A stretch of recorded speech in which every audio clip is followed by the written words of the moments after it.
নমস্কাৰ সকলোকে স্বাগতম জনাই আজি আমি আমাৰ ভিডিঅ' আৰম্ভ কৰিবলৈ আগবাঢ়িছোঁ।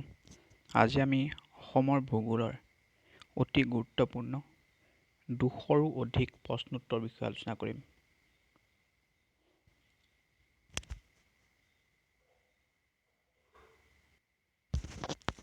প্ৰথম প্ৰশ্ন,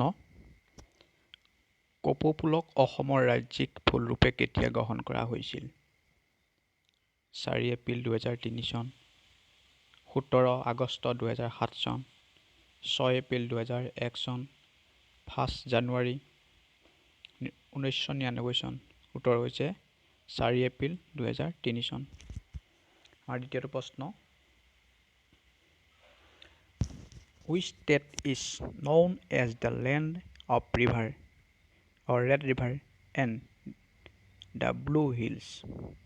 কোনখন ৰাজ্যক ৰঙা নদী আৰু নীলা পাহাৰৰ দেশ বুলি কোৱা হয়? Uttar Pradesh, Meghalaya, Assam, Kerala. Answer Assam. Next question,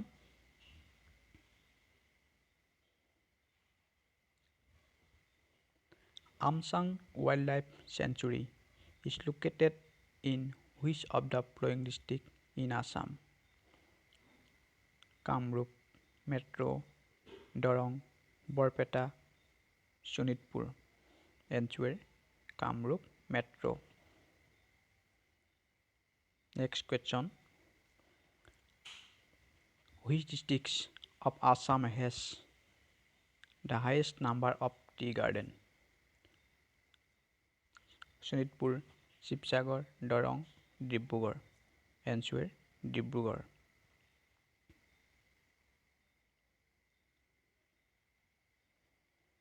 In which year the project Tiger in Manas National Park was started? 1972, 1973, 1975, 1976. Answer 1973. 1973 চনত মানাহক ৰাষ্ট্ৰীয় উদ্যান হিচাপে 1973 চনত মানাহ ৰাষ্ট্ৰীয় উদ্যানত ব্যাঘ্ৰ প্ৰকল্প কাম আৰম্ভ কৰা হৈছিল। কুৱেশ্যন নম্বৰ 6, কিমান চনৰ ভূমিকম্পৰ ফলত চানডুবি হ্ৰদটো সৃষ্টি হৈছিল? উত্তৰ 12 জুন 1897 চন।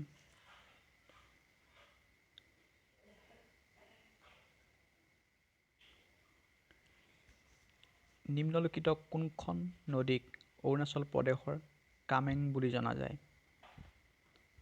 উত্তৰ জিয়া ভৰলী।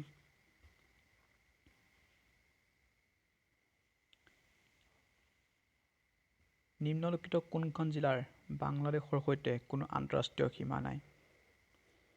মই ইয়াত অপশ্যনবোৰ পঢ়ি নাথাকোঁ। অপশ্যন পঢ়ি থাকিলে তুমি 200টা কুৱেশ্যন কৰোঁতে বহুত সময় লাগিব, ভিডিঅ'টো বহুত দীঘলীয়া হৈ যাব। গতিকে কেৱল উত্তৰবোৰ কৈ যাম। Answer Hailakandi.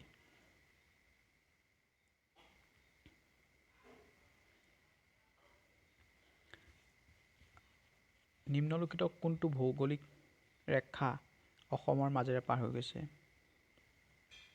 Topic of cancer, equator, tropic of capricorn. উত্তৰ হ'ব নন অফ এবভ।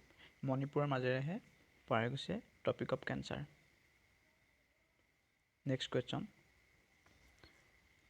কাজিৰঙাই কেতিয়া বিশ্ব ঐতিহ্য ক্ষেত্ৰ হিচাপে স্বীকৃতি লাভ কৰিছিল?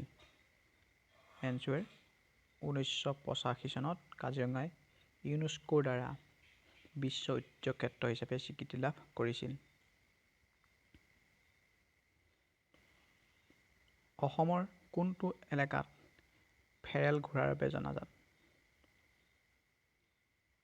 উত্তৰ হৈছে ডিব্ৰু-চৈখোৱা ৰাষ্ট্ৰীয় উদ্যানত ফেৰেল ঘোঁৰা পোৱা যায়।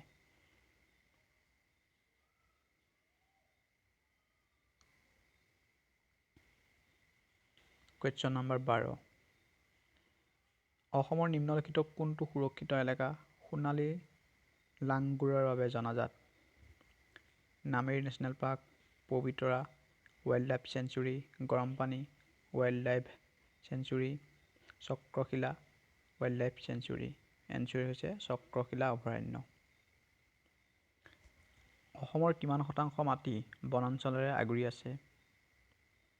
অসমৰ 34.21% মাটি বনাঞ্চলেৰে আগুৰি আছে।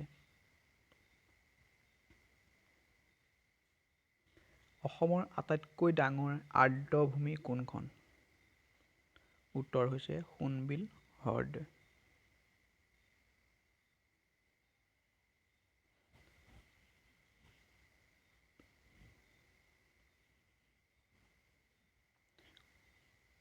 কোন বছৰত টুকুলাই চাহ গৱেষণা কেন্দ্ৰ স্থাপন কৰা হৈছিল? In which year Tocklai tea research institute was established? Answer 1911। 1911 চনত যোৰহাটত টুকুলাইত চাহ গৱেষণা কেন্দ্ৰ প্ৰতিষ্ঠা কৰা হৈছিল।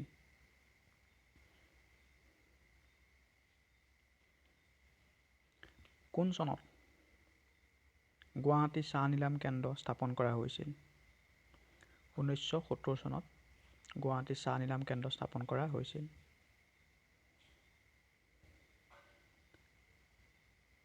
ঢলা শদিয়া দলং কোনখন নদীৰ ওপৰত?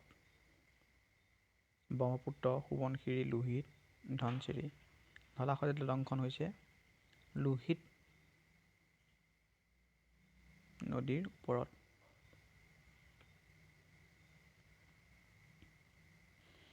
ব্ৰহ্মপুত্ৰ নদীয়ে বাংলাদেশত প্ৰৱেশ কৰাৰ পাছত ইয়াৰ নাম কি হয়? আমাৰ অসমত বা ভাৰতত ব্ৰহ্মপুত্ৰ নদীখনক ব্ৰহ্মপুত্ৰ বুলি কোৱা হয়। কিন্তু অসমৰ সীমা ভাৰতৰ সীমা পাৰ হোৱাৰ লগে লগে ইয়াক যমুনা বুলি কোৱা হয়।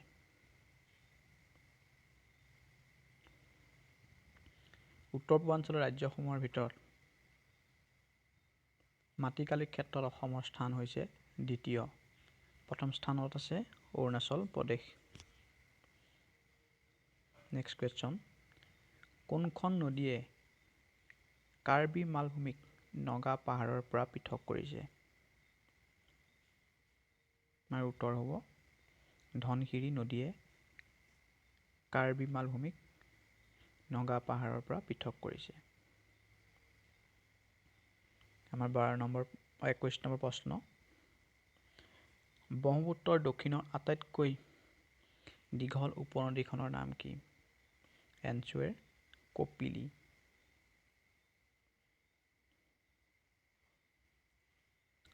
বাইশ নম্বৰ প্ৰশ্ন উত্তৰ, কিমান চনৰ ভূমিকম্পৰ ফলত মাজুলীৰ গৰাখহনীয়া আৰম্ভ হৈছিল? উত্তৰ 1950 চনৰ ভূমিকম্পৰ ফলত।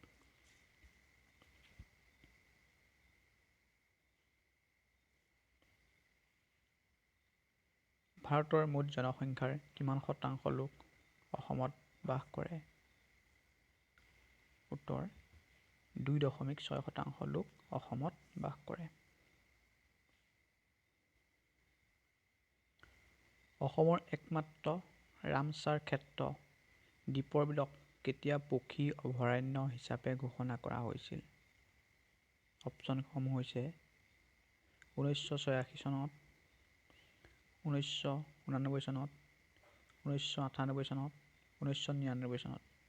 উত্তৰ হ'ব 1989 চনত। কোনখন অৰণ্যক পূবৰ আমাজন বুলি কোৱা হয়? দিহিং পাটকায়ক পূবৰ আমাজন বুলি কোৱা হয়। মানাহ নদীয়ে ব্ৰহ্মপুত্ৰ নদীৰ সৈতে কোনখিনিত ঠাইত সংলগ্ন হৈছে? যোগীঘোপাত ব্ৰহ্মপুত্ৰ আৰু মানাহ নদী সংলগ্ন হৈছে। 27 নম্বৰ প্ৰশ্ন উত্তৰ, গিবন অভয়াৰণ্য অসমৰ কোন জিলাত অৱস্থিত? যোৰহাট, ডিব্ৰুগড়, বৰপেটা, শোণিতপুৰ, যোৰহাট। উত্তৰ হ'ব যোৰহাট। আমাৰ 28 নম্বৰ প্ৰশ্ন, হাজোৰ বিখ্যাত হয়গ্ৰীৱ মাধৱ মন্দিৰ ক'ত অৱস্থিত? নীলাচল পাহাৰ, চিত্ৰাচল পাহাৰ, মণিকোট পাহাৰ, শ্ৰীসূৰ্য পাহাৰ। এনচাৰ অপশ্যন চি মণিকোট হিল বা মণিকোট পাহাৰ। ডিমা হাছাও শব্দৰ অৰ্থ কি? হাছাও শব্দৰ অৰ্থ হৈছে পাহাৰ।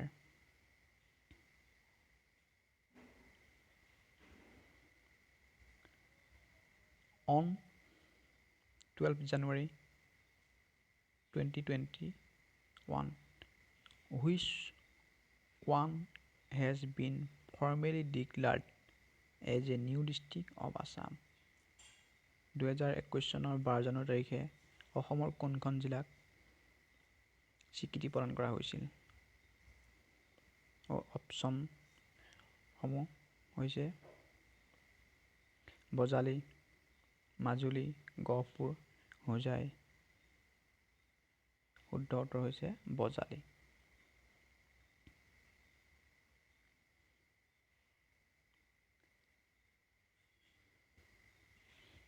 31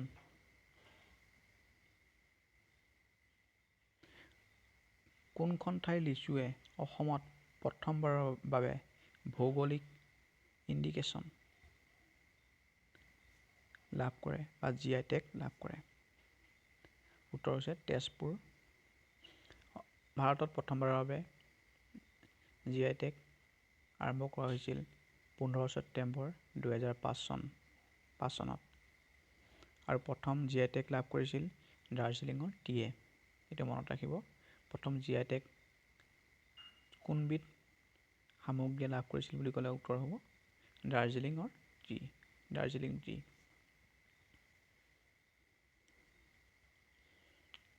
12 নম্বৰ কুৱেশ্যন, অসমৰ কোনখন নদীক সুৰমা নদী নামেৰেও জনা যায়? উত্তৰ বৰাক।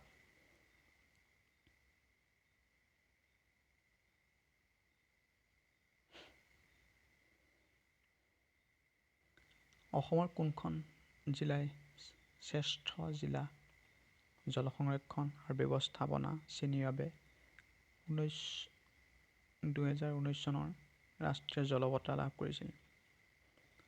উত্তৰ গোৱালপাৰা।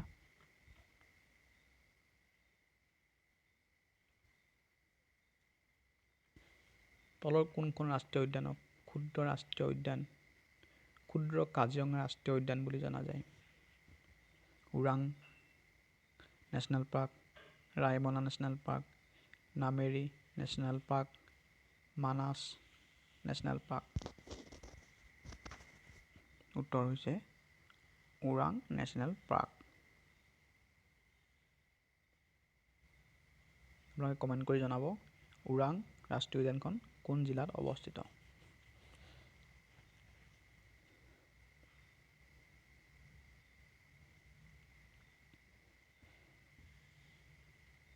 পঁয়ত্ৰিছ নম্বৰ প্ৰশ্ন, সীমান্তৱৰ্তী এলেকাৰ উন্নয়ন সূচীয়ে অসমৰ কিমানখন জিলাক অন্তৰ্ভুক্ত কৰিছে? অপশ্যন এ 7খন, অপশ্যন বি 8খন, অপশ্যন চি 9খন, ডি নীল। অপশ্যন বি 8 8খন জিলাক সীমান্তৱৰ্তী এলেকাৰ উন্নয়ন সূচীয়ে অন্তৰ্ভুক্ত কৰিছে।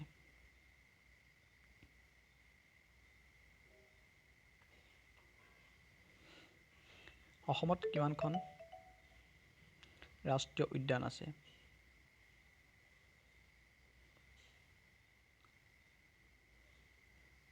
অসমত 7খন মুঠ ৰাষ্ট্ৰীয় উদ্যান আছে।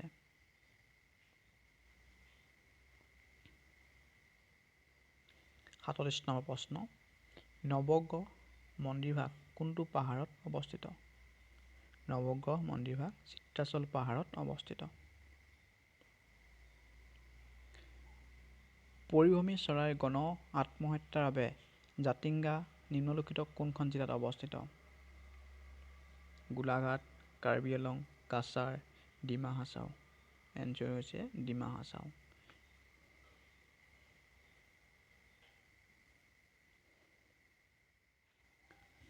কুৱেশ্যন নম্বৰ 40, তলত উল্লেখ কৰা কোনখন ব্ৰহ্মপুত্ৰৰ সোঁফালে বৈ যোৱা এখন উপনদী? লোহিত, বেকী, কলং, ধনশিৰি এনচুৱেৰ বেকি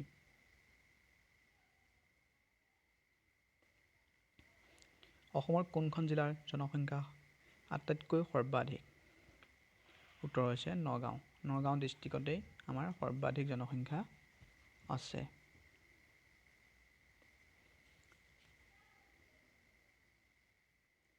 Question number 42 Which is the biosphere reserve among the following Pavitra Wildlife Sanctuary Kaziranga National Park Urang National Park Manas National Park Answer Manas National Park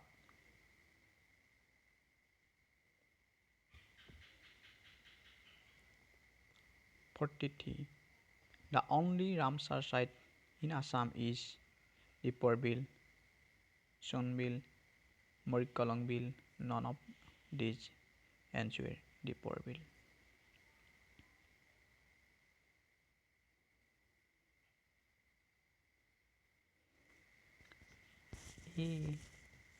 PFBCS সম্পূৰ্ণ গঠনটো কি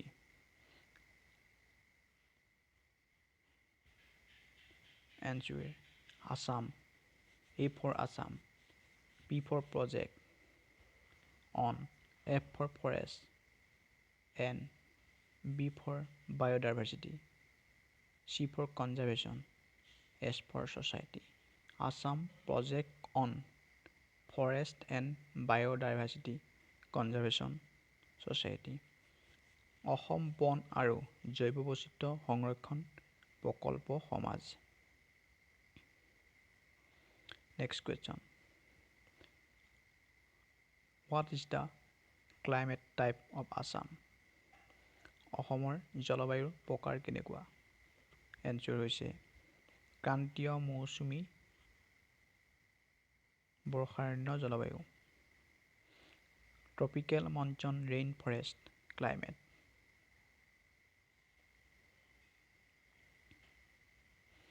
কিমান চনত অসম চাহ প্ৰতিষ্ঠান স্থাপন কৰা হৈছিল 1826 চন 1830 চন 1835 চন 1839 চন Answer 1839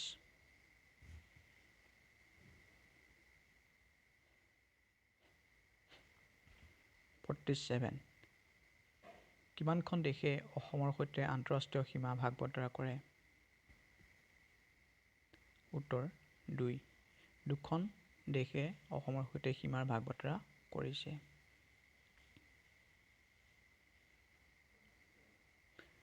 নগা পাহাৰৰ পৰা উৎপত্তি হোৱা নদীখনৰ নাম কি নগা পাহাৰৰ পৰা উৎপত্তি হোৱা নদীখনৰ নাম হৈছে ভোগদৈ নদী ভাৰতৰ আটাইতকৈ পুৰণি তেল শোধনাগাৰ কোনটো আটাইতকৈ পুৰণি তেল শোধনাগাৰ হৈছে ডিগবৈ আৰু এইটো কিমান চনত প্ৰতিষ্ঠা কৰা হৈছিল আৰু এইটো 1889 চনত প্ৰতিষ্ঠা কৰা হৈছিল অসমৰ জাতীয় গছ কি অসমৰ জাতীয় গছ হৈছে হুলুং অসমৰ জাতীয় ফুল কি অসমৰ জাতীয় ফুল হৈছে কপৌ ফুল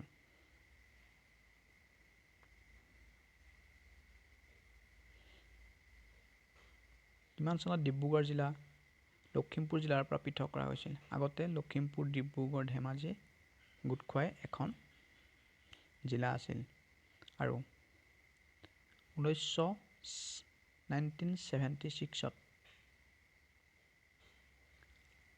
লখিমপুৰৰ পৰা ডিব্ৰুগড় পৃথক কৰা হ'ল Question number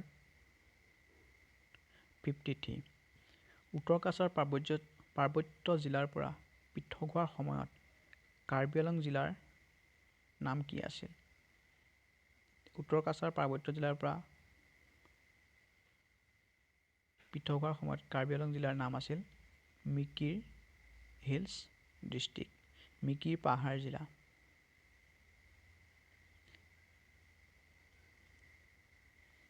দক্ষিণ শালমৰা মানকাছাৰ জিলাৰ মুখ্য কাৰ্যালয় ক'ত অৱস্থিত উত্তৰ হৈছে হাতীশিঙিমাৰী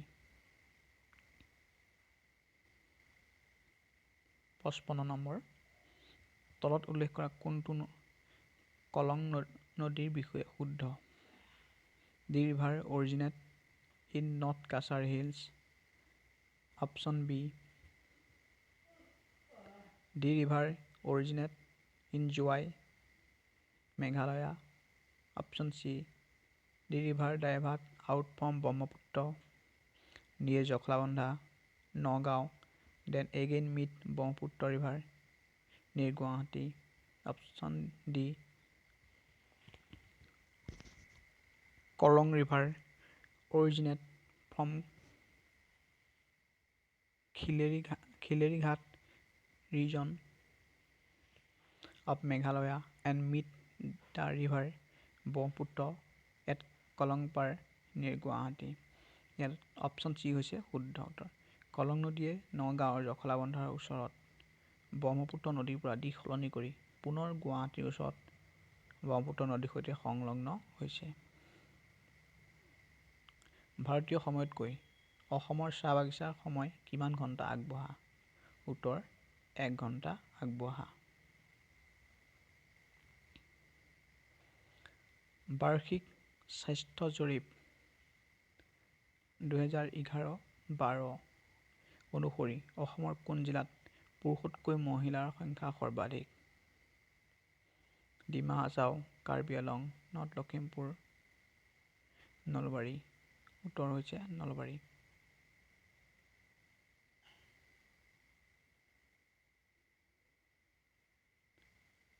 বাৰ্ষিক স্বাস্থ্য জৰীপ 2011-12 অনুসৰি অসমৰ কোন জিলাত প্ৰতি 1000 জন পুৰুষৰ বিপৰীতে মহিলাৰ সংখ্যা সৰ্বনিম্ন উত্তৰ কামৰূপ মাটিকালিৰ ক্ষেত্ৰত অসমৰ আটাইতকৈ সৰু জিলাখন কি মাটিকালিৰ ক্ষেত্ৰত অসমৰ আটাইতকৈ সৰু জিলাখন হৈছে দক্ষিণ শালমৰা মানকাছাৰ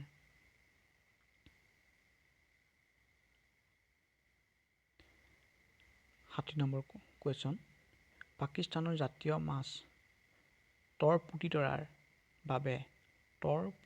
বাবে অসমৰ কোনখন নদী বিখ্যাত Dihing Kolong Jiabharali Manas answer Jiabharali question number 61 কিমান চনত ডিব্ৰু চৈখোৱা ৰাষ্ট্ৰীয় উদ্যানক জৈৱমণ্ডল সংৰক্ষিত বনাঞ্চল হিচাপে স্বীকৃতি দিয়া হৈছিল 1985 চন 1991 চন 1997 চন 2005 চন উত্তৰ হৈছে 1997 চন নেক্সট কুৱেশ্যন উত্তৰ পূৰ্বাঞ্চলৰ আটাইতকৈ ডাঙৰ জলাহ অৰণ্যখনৰ নাম কি উত্তৰ ডিব্ৰু চৈখোৱা ৰাষ্ট্ৰীয় উদ্যান কাজিৰঙা ৰাষ্ট্ৰীয় উদ্যান কোন কেইখন জিলাত অৱস্থিত এইটো সকলোৱে জানে গতিকে আপোনালোকে কমেন্ট কৰি তলত জনাব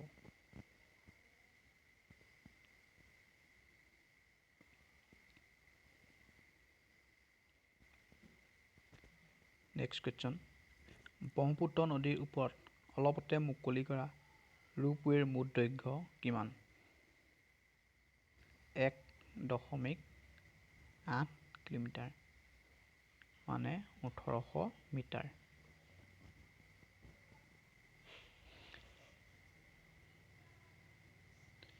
তলত উল্লেখ কৰা কোনখন বৰাকৰ এখন উত্তৰ দিশত বৈ যোৱা উপনদী ধলেশ্বৰী মধুৰা চিংলা খাটাকাই উত্তৰ মধুৰা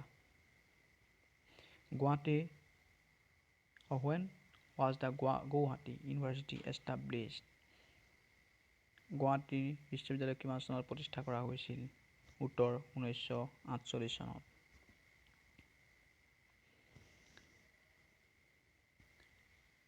ভাৰতবৰ্ষত বৰাক নদীৰ মুঠ দৈৰ্ঘ্য কিমান উত্তৰ 564 কিলোমিটাৰ লেডি কাৰ্জন অসমৰ কোনখন ৰাষ্ট্ৰীয় উদ্যানৰ সৈতে জড়িত আছিল উত্তৰ কাজিৰঙা ৰাষ্ট্ৰীয় উদ্যান।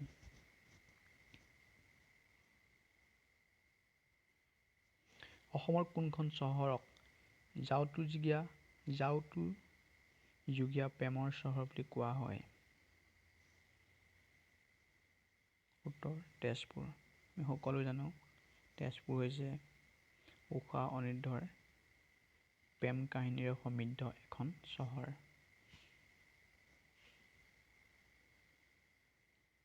কোনখন ঠাইক অসমৰ নৱদ্বীপ বুলি কোৱা হয়?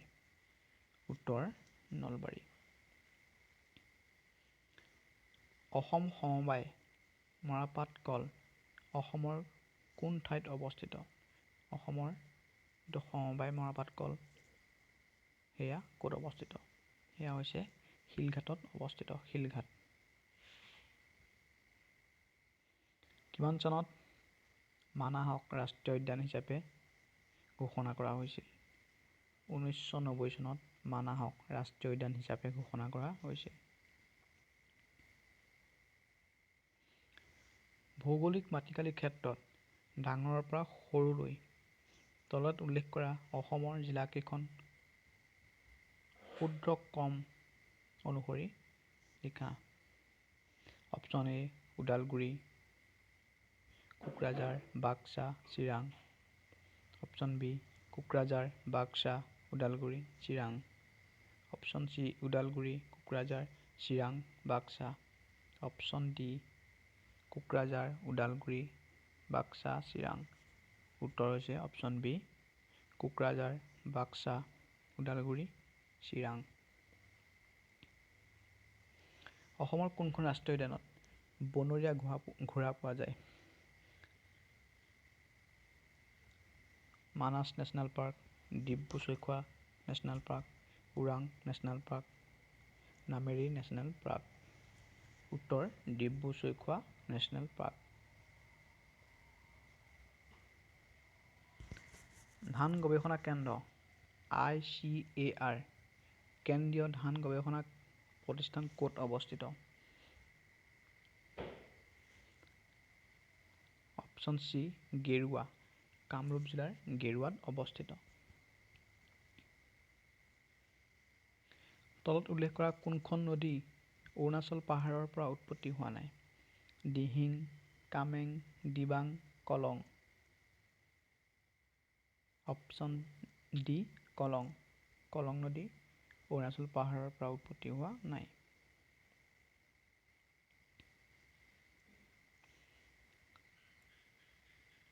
Question number 77। চিৰাং জিলাই তলত উল্লেখ কৰা কোনখন জিলাৰ সৈতে সীমা ভাগ বতৰা নকৰে? Nalbari district, Barpeta district, Bongaigaon district, none of this. ইয়াত এনচাৰ হৈছে নলবাৰী জিলা। চিৰাং জিলাই নলবাৰী জিলাৰ সৈতে সীমাৰ ভাগ বতৰা নকৰে।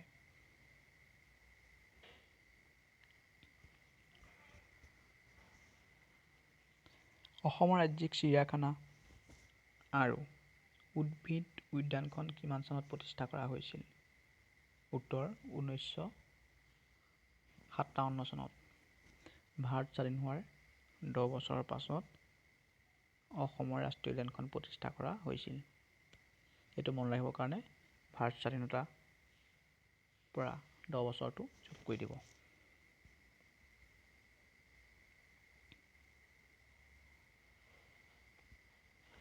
SIDF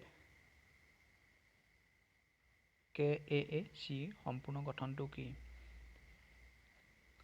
social and infrastructure development fund, Karbi Anglong autonomous council.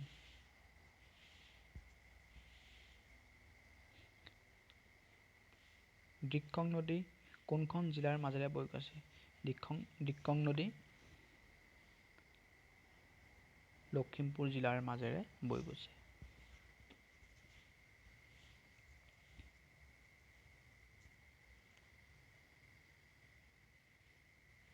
সীমান্ত জ্ঞান আৰোহণ আঁচনিৰ তলৰ কোনটো বিভাগৰ অধীনত পৰে? Education department of Assam, information technology department of Assam, border area development program of Assam? None of these. Answer: border areas development program of Assam.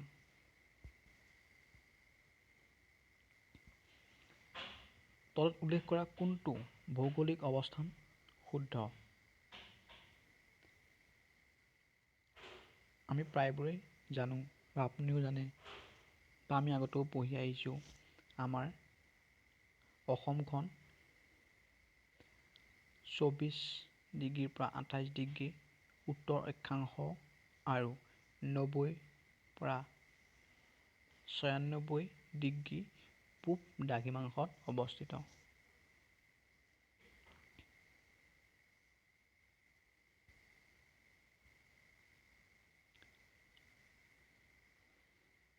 Next question, Assam Arakan অৱবাহিকাই কিমান মাটিকালি আগুৰি আছে? উত্তৰ: 1,16,000 বৰ্গ কিলোমিটাৰ মাটিকালি আগুৰি আছে। ৰুদ্ৰসাগৰ তৈলক্ষেত্ৰ কিমান চনত আৱিষ্কাৰ কৰা হৈছিল? 1960 চনত ৰুদ্ৰসাগৰ তৈলক্ষেত্ৰ আৱিষ্কাৰ কৰা হৈছিল।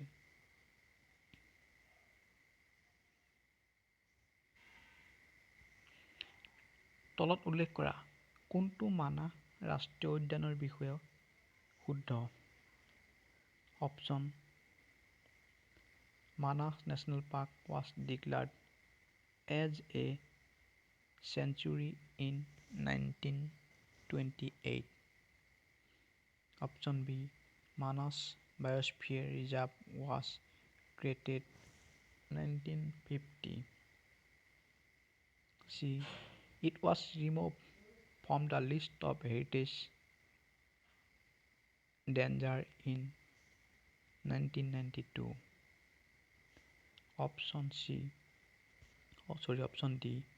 All of these. উত্তৰ: Option A. Manas National Park was declared as a sanctuary in 1928. Manas ৰাষ্ট্ৰীয় উদ্যানক 1928 চনত অভয়াৰণ্য হিচাপে ঘোষণা কৰা হৈছিল। কুৱেশ্যন নম্বৰ 86, কিমান চনত ডিব্ৰু চৈখোৱাক ৰাষ্ট্ৰীয় উদ্যান হিচাপে ঘোষণা কৰা হৈছিল? উত্তৰ: 1999 চনত। কুৱেশ্যন নম্বৰ 87, অসমৰ কোনখন জিলাই মিজোৰামৰ সৈতে আটাইতকৈ বেছি সীমাৰ ভাগ বতৰা কৰে? উত্তৰ চি. কাছাৰ।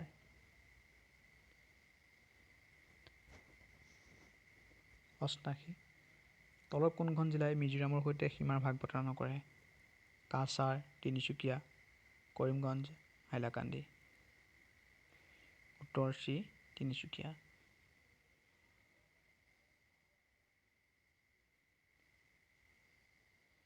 অসমৰ তিনিখন জিলাই মিজোৰামৰ সৈতে সীমা ভাগ বতৰা কৰে আৰু সেই জিলাকেইখন হৈছে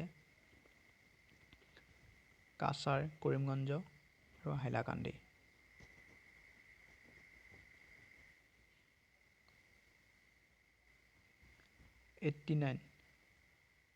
তলত উল্লেখ কৰা কোনখন জিলাই অৰুণাচল প্ৰদেশৰ সৈতে সীমাৰ ভাগ বতৰা নকৰে? ধেমাজি, তিনিচুকীয়া, ওদালগুৰি, ডিমা হাছাও। উত্তৰ হৈছে ডিমা হাছাও। ডিমা হাছাও জিলাই অৰুণাচল প্ৰদেশৰ সৈতে সীমাৰ ভাগ বতৰা নকৰে। অৰুণাচল প্ৰদেশৰ সৈতে অসমৰ মুঠ 8খন জিলাই সীমাৰ ভাগ বতৰা কৰে। সেইকেইখন হৈছে চৰাইদেউ, ওদালগুৰি, শোণিতপুৰ, লখিমপুৰ, ধেমাজি, তিনিচুকীয়া আৰু ডিব্ৰুগড় জিলা। 90 নম্বৰ, অসমে ত্ৰিপুৰাৰ সৈতে কিমান কিলোমিটাৰ সীমাৰ ভাগ বতৰা কৰে? অসমে ত্ৰিপুৰাৰ সৈতে 46.34 কিলোমিটাৰ সীমাৰ ভাগ বতৰা কৰে। নতুনকৈ সৃষ্টি কৰা বজালী জিলাৰ মুখ্য কাৰ্যালয় ক'ত অৱস্থিত? উত্তৰ পাঠশালা। বৰাক নদীৰ উৎপত্তি ক'ত? উত্তৰ মণিপুৰ। এছিয়াৰ আটাইতকৈ বৃহৎ শুকান মাছৰ বজাৰখন ক'ত অৱস্থিত? জাগিৰোডা, মোকালমোৱা, উজান বজাৰ, জাগিৰোড। উত্তৰ জাগিৰোড।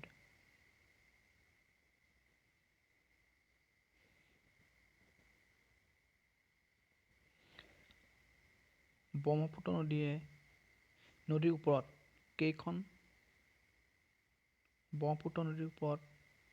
ওপৰৰ দলং কেইখনক পূবৰ পৰা পশ্চিমলৈ একাদিক্ৰমে সজোৱা?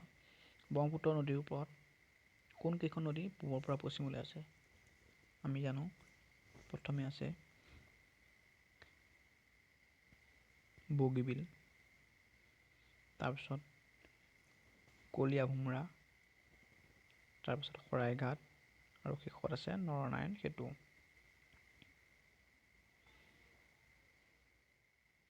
পঞ্চানব্বৈ। অসমৰ প্ৰদূষণ নিয়ন্ত্ৰণ ব'ৰ্ডখন কিমান চনত স্থাপন কৰা হৈছিল? 1975 চনত অসমৰ পলিউশ্যন কণ্ট্ৰল ব'ৰ্ড প্ৰতিষ্ঠা কৰা হৈছিল। Assam's only fisheries college in located. অসমৰ একমাত্ৰ মীন মহাবিদ্যালয় ক'ত অৱস্থিত? উত্তৰ ৰহা।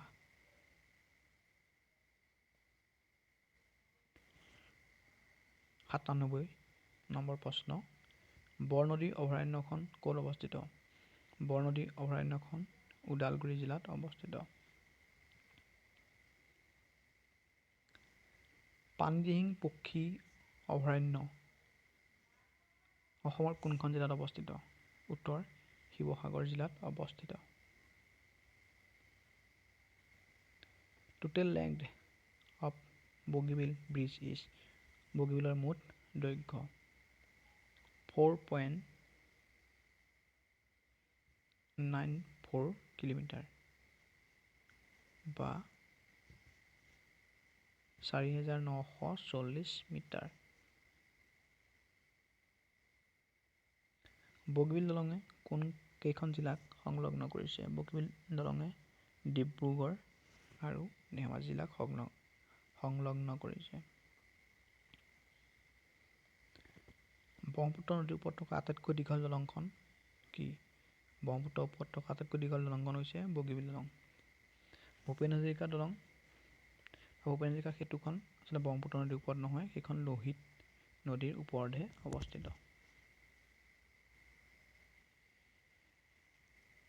Question number 102। 102 নম্বৰ প্ৰশ্ন। কিমান চনত ওৰাঙক ৰাষ্ট্ৰীয় উদ্যান হিচাপে ঘোষণা কৰা হৈছিল? উত্তৰ 1999 চনত। 103। চীন দেশত ব্ৰহ্মপুত্ৰ নদীখনক কি নামেৰে জনা যায়? চীন দেশত ব্ৰহ্মপুত্ৰ নদীক চেংপু নামেৰে জনা যায়। 104। উত্তৰ পূৰ্বাঞ্চলৰ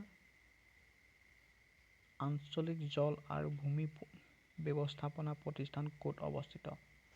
শ্বিলং, গুৱাহাটী, তেজপুৰ, ডিমাপুৰ। উত্তৰ তেজপুৰ। গৰমপানী অভয়াৰণ্যখন অসমৰ কোন জিলাত অৱস্থিত? লখিমপুৰ, সৰুপথাৰ, কাৰ্বি আংলং, শিৱসাগৰ।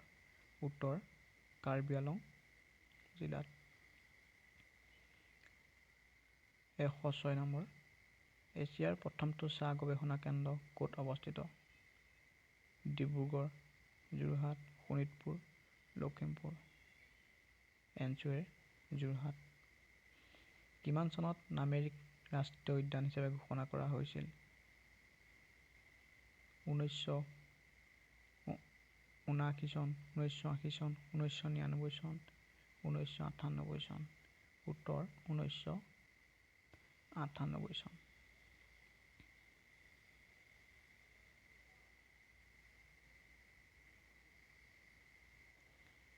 108 নম্বৰ প্ৰশ্ন। Nameri national park is located in which of the following district? Nameri ৰাষ্ট্ৰীয় উদ্যান তলৰ কোনখন জিলাত অৱস্থিত? উত্তৰ শোণিতপুৰ জিলাত অৱস্থিত। ওৰাং ৰাষ্ট্ৰীয় উদ্যানৰ মুঠ মাটিকালি কিমান? ওৰাং ৰাষ্ট্ৰীয় উদ্যানৰ মুঠ মাটিকালি হৈছে 78.81 বৰ্গ কিলোমিটাৰ। নামেৰি ৰাষ্ট্ৰীয় উদ্যানৰ মুঠ মাটিকালি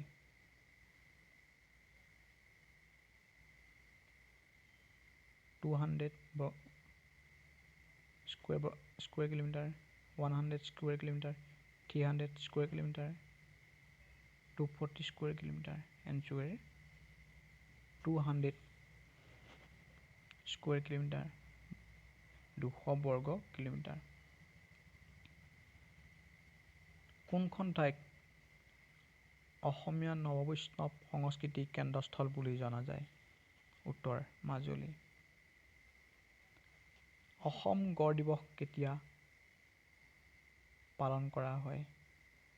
Assam Rhino Day is observed on which date? Answer every year by 22 September. প্ৰতি বছৰে 22 ছেপ্টেম্বৰ তাৰিখটো অসম গড় দিৱস হিচাপে পালন কৰা হয়। Sri Surya Pahar is located in which district of Assam? Sri Surya Pahar অসমৰ কোন জিলাত অৱস্থিত? Goalpara, Barpeta, Morigaon, Golaghat. Answer option A Goalpara.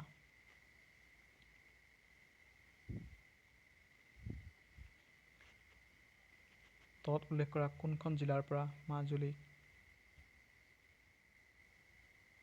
পৃথক কৰা হৈছে? উত্তৰ যোৰহাট জিলাক। আগতে যোৰহাটৰ এটা মহকুমা আছিল মাজুলী, কিন্তু সৰ্বানন্দ সোণোৱাল মাজুলীৰ বিধায়ক তথা অসমৰ মুখ্যমন্ত্ৰী হোৱাৰ পাছত মাজুলীক জিলা হিচাপে ঘোষণা কৰা হয়।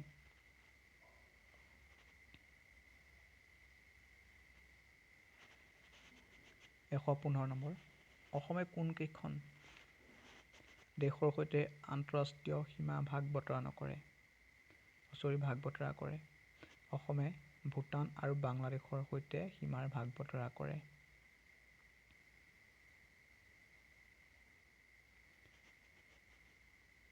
কাজিৰঙা কেতিয়া অসমৰ ৰাষ্ট্ৰীয় উদ্যান হিচাপে ঘোষণা কৰা হৈছিল? 1950 চন, 1974 চন, 1978 চন, 1985 চন। উত্তৰ 1985 চন।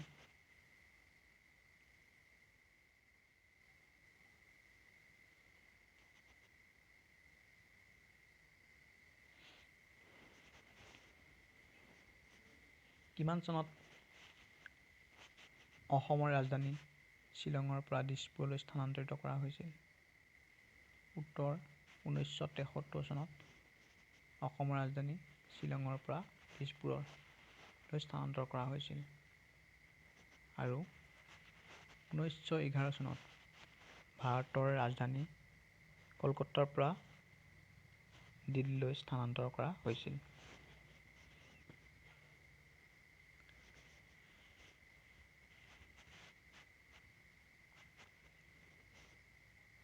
এশ 18 নম্বৰ। লাওখোৱা অভয়াৰণ্য অসমৰ কোন জিলাত অৱস্থিত? উত্তৰ নগাঁও জিলাত অৱস্থিত। কিমান চনত কাজিৰঙাক ব্যাঘ্ৰ প্ৰকল্প হিচাপে স্বীকৃতি দিয়া হৈছিল? 2007 চন, 2008 চন, 2010 চন, 2004 চন।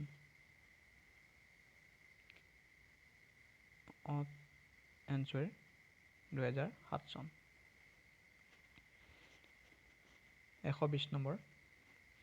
কিমান চনত দিহিং পাটকাইক ৰাষ্ট্ৰীয় উদ্যান হিচাপে ঘোষণা কৰা হৈছিল? 1990 চন, 1999 চন, 1998 চন, 2021 চন। উত্তৰ 2021 চন।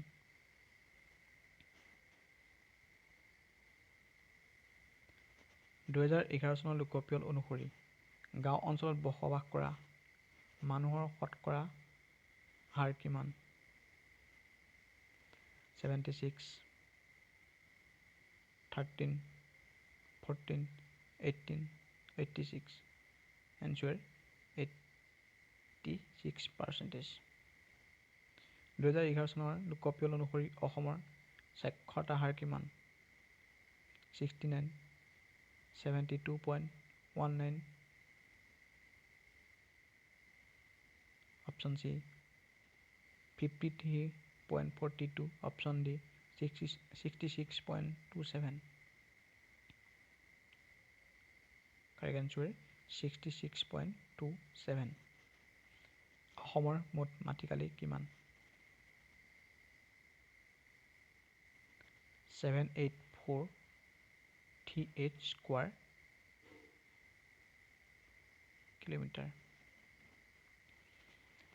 দিহিং পাটকাই ৰাষ্ট্ৰীয় উদ্যানৰ মুঠ মাটিকালি কিমান দিহিং পাটকাই ৰাষ্ট্ৰীয় উদ্যানৰ মুঠ মাটিকালি হৈছে 234.26 বৰ্গ কিলোমিটাৰ 2011 চনৰ লোকপিয়ল অনুসৰি অসমৰ মুঠ জনসংখ্যা কিমান 2011 চনৰ মুঠ লোকপিয়ল অনুসৰি মুঠ অসমৰ জনসংখ্যা হৈছে 1,59,39,443 জন ভাৰতবৰ্ষত আনুমানিক কিমান শতাংশ মাটিকালি ৰাষ্ট্ৰীয় উদ্যানসমূহে আগুৰি আছে ভাৰতৰ মাটিকালিৰ প্ৰায় 1.33 শতাংশ ৰাষ্ট্ৰীয় উদ্যানেৰে আগুৰি আছে ভাৰতত মুঠ 106খন ৰাষ্ট্ৰীয় উদ্যান আছে ৰায়মনা ৰাষ্ট্ৰীয় উদ্যানৰ মুঠ মাটিকালি কিমান ৰায়মনা ৰাষ্ট্ৰীয় উদ্যানৰ মুঠ মাটিকালি 422 বৰ্গ কিলোমিটাৰ অসমৰ মুঠ জনসংখ্যাৰ তুলনাত অসমৰ জনজাতীয় লোকৰ জনসংখ্যাৰ অনুপাত কিমান 8/1 বনৰীয়া ঘোঁৰাৰ বাবে বনৰীয়া ঘোঁৰাৰ বসতিৰ বাবে বিখ্যাত পৃথিৱীৰ একমাত্ৰ সংৰক্ষিত বনাঞ্চলখনৰ নাম কি একমাত্ৰ সংৰক্ষিত বনাঞ্চলখনেই হৈছে আমাৰ ডিব্ৰু-চৈখোৱা ৰাষ্ট্ৰীয় উদ্যান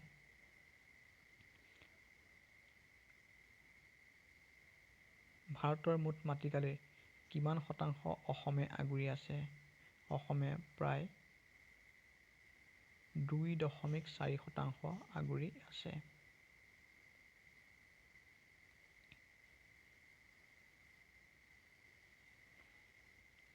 তলত উল্লেখ কৰা কোনখন ৰাষ্ট্ৰীয় উদ্যানৰ ভৌগোলিক মাটিকালি আটাইতকৈ কম উত্তৰ ওৰাং ৰাষ্ট্ৰীয় উদ্যানৰ মাটিকালি আটাইতকৈ কম তলত উল্লেখ কৰা কোনখন নদীয়ে ৰায়মনা ৰাষ্ট্ৰীয় উদ্যানৰ চাৰিসীমা গঠন নকৰে উত্তৰ মানাহ নদীয়ে ৰাষ্ট্ৰীয় উদ্যানৰ চাৰিসীমা গঠন নকৰে মানাহ ৰাষ্ট্ৰীয় উদ্যানখনৰ সকলোফালেই একোখন নদীৰে ঘেৰি আছে বিশ্ব পৰিৱেশ দিৱস 2021 দিনা অসম চৰকাৰে তলত উল্লেখ কৰা কোনখনক ৰাষ্ট্ৰীয় উদ্যান হিচাপে ঘোষণা কৰিছিল দিহিং পাটকাই ৰায়মনা বধ নন অফ এবভ উত্তৰ ৰায়মনা নেশ্যনেল পাৰ্ক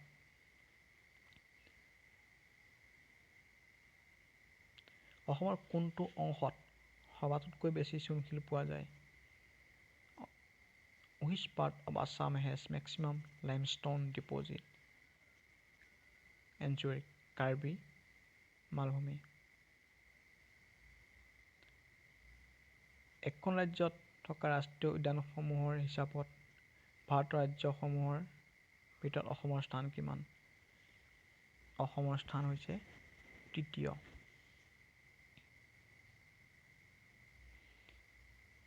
কিমান চনত ৰায়মনাক ৰাষ্ট্ৰীয় উদ্যান হিচাপে ঘোষণা কৰা হৈছিল? উত্তৰ 2021 চনত। কাজিৰঙাক ৰাষ্ট্ৰীয় অভয়াৰণ্য হিচাপে কিমান চনত ঘোষণা কৰা হৈছিল? উত্তৰ 1950 চনত। কিমান চনত কাজিৰঙাক মৃগয়া বন হিচাপে ঘোষণা কৰা হৈছিল? 1916 চনত কাজিৰঙাক মৃগয়া বন হিচাপে ঘোষণা কৰা হৈছিল। কিমান চনত কাজিৰঙাক সংৰক্ষিত বনাঞ্চল হিচাপে ঘোষণা কৰা হৈছিল? 1990 চন, 1999 চন, 1998 চন, 1908 চন। অপশ্যন ডি 1908 চন।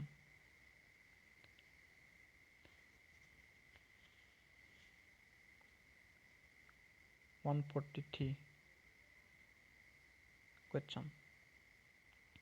লোকপ্ৰিয় Gopinath Bordoloi International Airport was established in the year. লোকপ্ৰিয় গোপীনাথ বৰদলৈ আন্তৰ্জাতিক বিমানবন্দৰটো কিমান চনত স্থাপন কৰা হৈছিল? 1958 চনত 1958ত স্থাপন কৰা হৈছিল। কোনটো ভূমিকম্পৰ ফলত বৰাক নদীৰ পাৰ 15 ফুট খহি ডুব গৈছিল? উত্তৰ 1869 চনত। কিমান চনত মানাহক ৰাষ্ট্ৰীয় অভয়াৰণ্য হিচাপে ঘোষণা কৰা হৈছিল? কিমান চনত মানাহক অভয়াৰণ্য হিচাপে ঘোষণা কৰা হৈছিল? উত্তৰ 1928 চনত। মাৰাত লংৰি Wildlife Sanctuary is located in Karbi Along. Dibru Saikhowa ৰাষ্ট্ৰীয় উদ্যানৰ মুঠ মাটিকালি কিমান? ডিব্ৰু চৈখোৱা ৰাষ্ট্ৰীয় উদ্যানৰ মুঠ মাটিকালি হৈছে 340 বৰ্গ কিলোমিটাৰ। question number 149. নুমলীগড় তেল শোধনাগাৰ অসমৰ কোন জিলাত অৱস্থিত? উত্তৰ গোলাঘাট জিলাত অৱস্থিত। নামেৰি ৰাষ্ট্ৰীয় উদ্যানৰ মুঠ মাটিকালি কিমান? নামেৰি ৰাষ্ট্ৰীয় উদ্যানৰ মুঠ মাটিকালি হৈছে 200 বৰ্গ কিলোমিটাৰ। অসমৰ আটাইতকৈ ডাঙৰ অভয়াৰণ্যখনৰ নাম কি? অসমৰ আটাইতকৈ ডাঙৰ অভয়াৰণ্যখনৰ নাম হৈছে মাৰাত লংৰি অভয়াৰণ্য। ভূপেন হাজৰিকা সেতুৱে কোনখন ঠাইক সংলগ্ন কৰিছে? ভূপেন হাজৰিকা সেতুৱে ঢলা আৰু শদিয়াক সংলগ্ন কৰিছে। সোণাই ৰূপাই অভয়াৰণ্যখন অসমৰ কোন জিলাত অৱস্থিত? সোণাই ৰূপাই অভয়াৰণ্যখন অসমৰ শোণিতপুৰ জিলাত অৱস্থিত। 154 নম্বৰ প্ৰশ্ন। যাদৱ পায়ংদেৱে বনোৱা অৰণ্যখনৰ নাম কি? যাদৱ পায়ংদেৱে বনোৱা বা যাদৱ পায়ংদেৱৰ একক প্ৰচেষ্টাৰে গঢ় লৈ উঠা অভয়াৰণ্যখনৰ নাম হৈছে মলাই ফৰেষ্ট।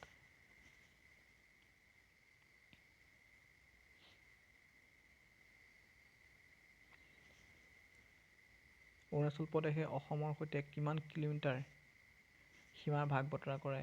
অৰুণাচল প্ৰদেশে অসমৰ সৈতে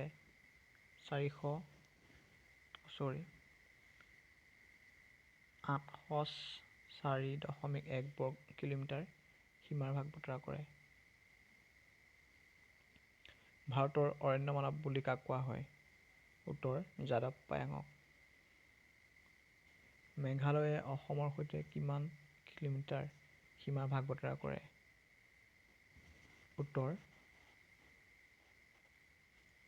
884.9 kilometre. How many districts of Assam share international border with Bhutan? অসমৰ কিমানখন জিলাই ভূটানৰ সৈতে সীমা ভাগ বতৰা কৰে? উত্তৰ 4। বুঢ়া চাপৰি অভয়াৰণ্য অসমৰ কোন জিলাত অৱস্থিত? বুঢ়া চাপৰি অভয়াৰণ্যখন হৈছে শোণিতপুৰ জিলাত অৱস্থিত। 160 নম্বৰ। অসমে ভাৰতৰ কোনখন ৰাজ্যৰ সৈতে আটাইতকৈ দীঘলীয়া সীমা ৰেখা ভাগ কৰে? অসমে ভাৰতৰ মেঘালয়ৰ সৈতে আটাইতকৈ দীঘল সীমা ৰেখা ভাগ কৰে। 161। অসমে ভাৰতৰ কোনখন ৰাজ্যৰ সৈতে আটাইতকৈ কম সীমা ৰেখা ভাগ বতৰা কৰে? উত্তৰ ত্ৰিপুৰা।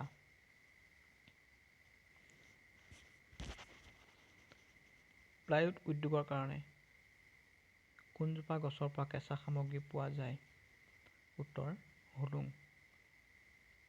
আৰু এটা মন কৰিবলগীয়া, হুলুং হৈছে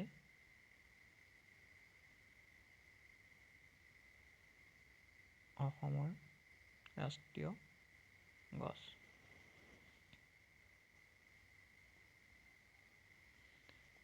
অসমৰ কিমানখন জিলাই বাংলাদেশৰ সৈতে আন্তঃৰাষ্ট্ৰীয় সীমা ভাগ বতৰা কৰে? অসমৰ 4খন জিলাই আন্তঃৰাষ্ট্ৰীয়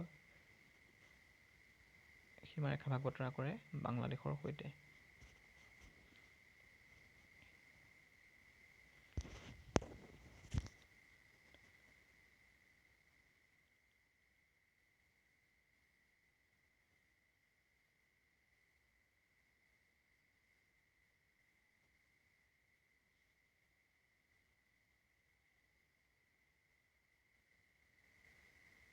(2011) চনৰ লোকপিয়ল অনুসৰি অসমৰ মহিলাৰ মুঠ জনসংখ্যা হৈছে 1,52,66,133 গৰাকী।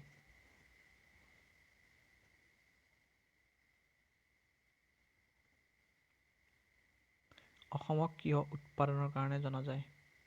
Red tea, yellow T, green tea, black tea. Answer black tea. 166 question. Pine গছ অসমৰ কোন বনাঞ্চলত পোৱা যায় বা কোন অঞ্চলত পোৱা যায়?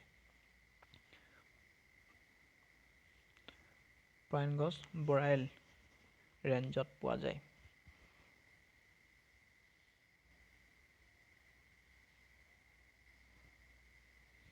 (2011 চনৰ লোকপিয়ল অনুসৰি অসমৰ পুৰুষৰ সাক্ষৰতাৰ হাৰ হৈছে 77.85%। ওৰাং ৰাষ্ট্ৰীয় উদ্যানৰ কাষেদি বৈ যোৱা নদীখনৰ নাম কি? ওৰাং ৰাষ্ট্ৰীয় উদ্যানৰ কাষেদি বৈ যোৱা নদীখনৰ নাম হৈছে জীয়া ধনশিৰি। অসমৰ জাতীয় পক্ষী কি? অসমৰ জাতীয় পক্ষী হৈছে দেওহাঁহ।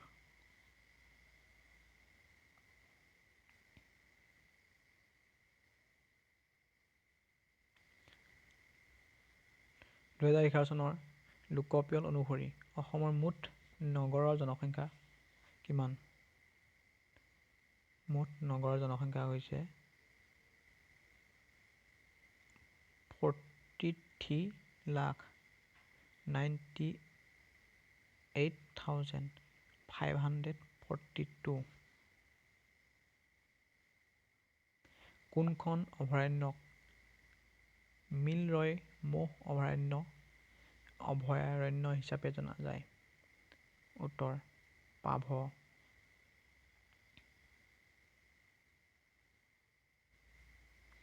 অসমৰ একমাত্ৰ বৰ্ষাৰণ্যখনৰ নাম কি? অসমৰ একমাত্ৰ বৰ্ষাৰণ্যখনৰ নাম হৈছে দিহিং পাটকাই।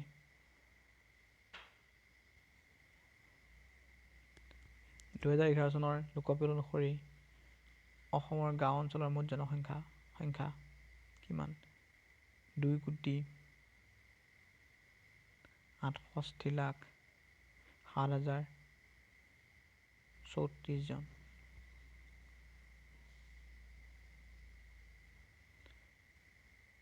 নদীত থকা ডলফিনৰ কাৰণে অসমৰ কোনখন নদী বিখ্যাত? অসমৰ কুলচি নদী ডলফিনৰ কাৰণে বিখ্যাত। কিমান চনত অসমত প্ৰথমবাৰৰ বাবে জৰীপ ব্যৱস্থা আৰম্ভ কৰা হৈছিল? 1872 চনত অসমত প্ৰথমবাৰৰ বাবে জৰীপ ব্যৱস্থা আৰম্ভ কৰা হৈছিল।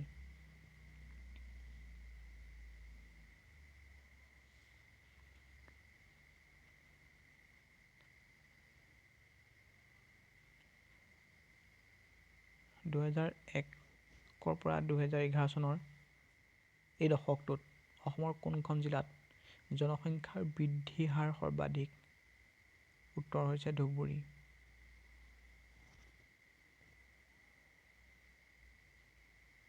(2001) পৰা 2011 দশকত অসমৰ কোনখন জিলাত জনসংখ্যা বৃদ্ধি সবাতোতকৈ কম আছিল? উত্তৰ কোকৰাঝাৰ জিলাত। তিৰুৱালসকল কোন আছিল? তিৰুৱালসকল হৈছে লোহা আদায় কৰা কাৰ্যত জড়িত লোক। 179 গোলাপী গ্ৰেনাইট গোৱালপাৰা জিলাৰ কোন পাহাৰত আৱিষ্কাৰ কৰা হৈছে? অজগৰ পাহাৰত গোলাপী গ্ৰেনাইট আৱিষ্কাৰ কৰা হৈছে। অসমৰ সপ্তমখন ৰাষ্ট্ৰীয় উদ্যানৰ নাম কি? অসমৰ সপ্তমখন ৰাষ্ট্ৰীয় উদ্যানৰ নাম হৈছে দিহিং পাটকাই ৰাষ্ট্ৰীয় উদ্যান। কোনখন সংৰক্ষিত বনাঞ্চলত নদোৱা সংৰক্ষিত বনাঞ্চল হিচাপে জনা যায়? উত্তৰ নামেৰি। অসমৰ প্ৰথমখন পক্ষী উদ্যান কি? দীপৰ বিল পক্ষী অভয়াৰণ্য। অসমৰ জনসংখ্যাত কিমানটা মানৱ শ্ৰেণীৰ অৰিহণা আছে? উত্তৰ 4টা মানৱ শ্ৰেণীৰ অৰিহণা আছে। অসমৰ দ্বিতীয় পক্ষী উদ্যানখনৰ নাম কি? অসমৰ দ্বিতীয় পক্ষী উদ্যানখন হৈছে বৰদৈবাম বিলমুখ পক্ষী উদ্যান। অসমৰ তৃতীয়খন পক্ষী উদ্যানৰ নাম কি? পানীদিহিং পক্ষী উদ্যান। তীজ আৰু তিহাৰ উৎসৱ তলত উল্লেখ কৰা কোনটো সম্প্ৰদায়ৰ লোকে পালন কৰে? নেপালী সম্প্ৰদায়ৰ লোকে এই উৎসৱ পালন কৰে। অসমৰ আটাইতকৈ পুৰণি তৈলক্ষেত্ৰ কোনটো? অসমৰ আটাইতকৈ পুৰণি তৈলক্ষেত্ৰ হৈছে ডিগবৈ। অসমৰ কোনখন জিলাক ধঁপাত মুক্ত জিলা হিচাপে ঘোষণা কৰা হৈছিল? অসমৰ যোৰহাট জিলাক ধঁপাত মুক্ত জিলা হিচাপে ঘোষণা কৰা হৈছিল। 189 অসমত প্ৰথমবাৰৰ বাবে তৈল খনন কোনখন নদীৰ পাৰত বা ওচৰত কৰা হৈছিল? উত্তৰ নামদাং নদীৰ পাৰত প্ৰথমবাৰৰ বাবে তৈল খনন কৰা হৈছিল। অসমত কিমানটা তেল শোধনাগাৰ আছে? অসমত বৰ্তমান 4টা তেল শোধনাগাৰ আছে। অসমত প্ৰথমবাৰৰ বাবে কিমান চনত তেল খনন কৰা হৈছিল? 1889 চনত ডিগবৈত প্ৰথম তৈল খনন কৰা হৈছিল।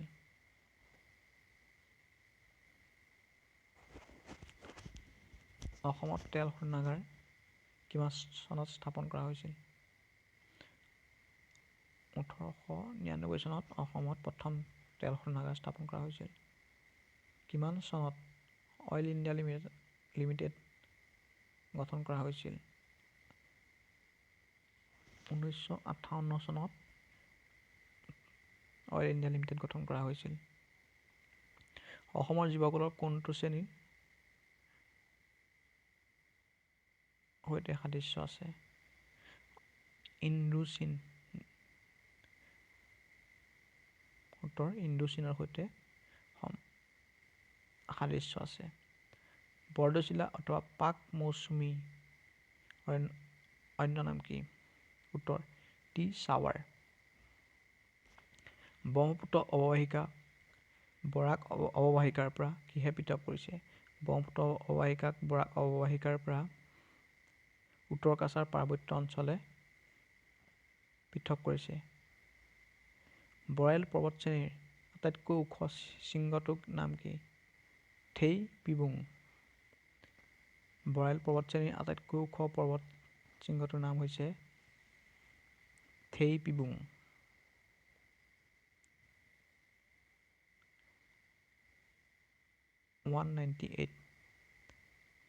অসম কোনটো জলবায়ুৰ অন্তৰ্গত?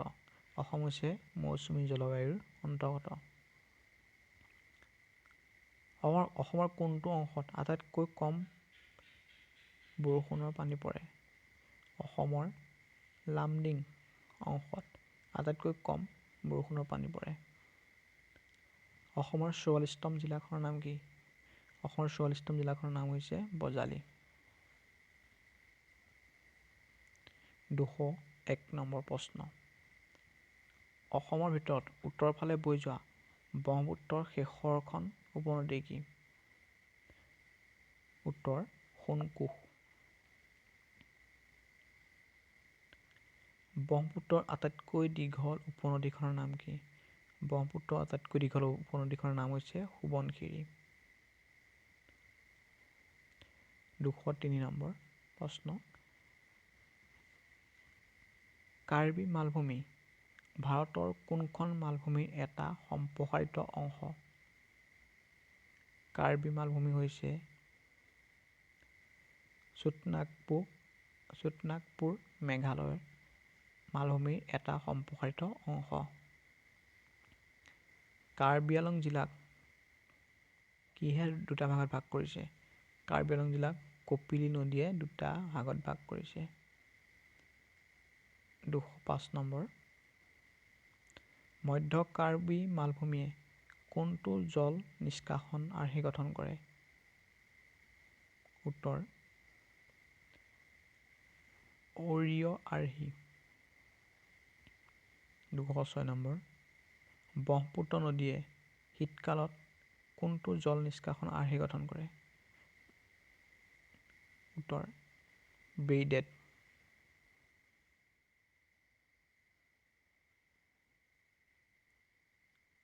Question number 207। অসমৰ 35তম জিলাখনৰ নাম কি?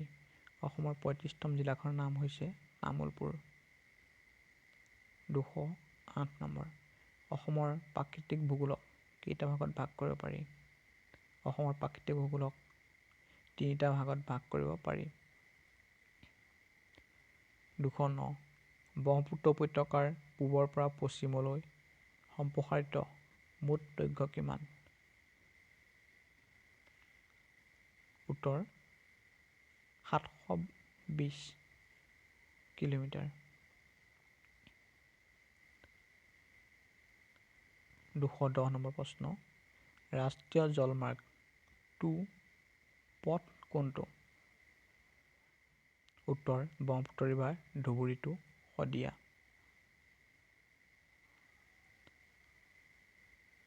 211 নম্বৰ প্ৰশ্ন। চক্ৰশিলা অভয়াৰণ্য অসমৰ কোন জিলাত অৱস্থিত? চক্ৰশিলা অভয়াৰণ্য হৈছে অসমৰ কোকৰাঝাৰ জিলাত অৱস্থিত। 212 নম্বৰ প্ৰশ্ন। তলত উল্লেখ কৰা কোনখন ব্ৰহ্মপুত্ৰ বাওঁফালে বৈ যোৱা এখন উপনদী? উত্তৰ ধনশিৰি। 213 নম্বৰ। আমাৰ যি শেষৰ প্ৰশ্নটো। Which of the following is not a tributary of Barak River? তলত উল্লেখ কৰা কোনখন বৰাকৰ এখন উপনদী নহয়? মধুৰা, জিৰি, কাটাখাই, কামেং। উত্তৰ হৈছে কামেং।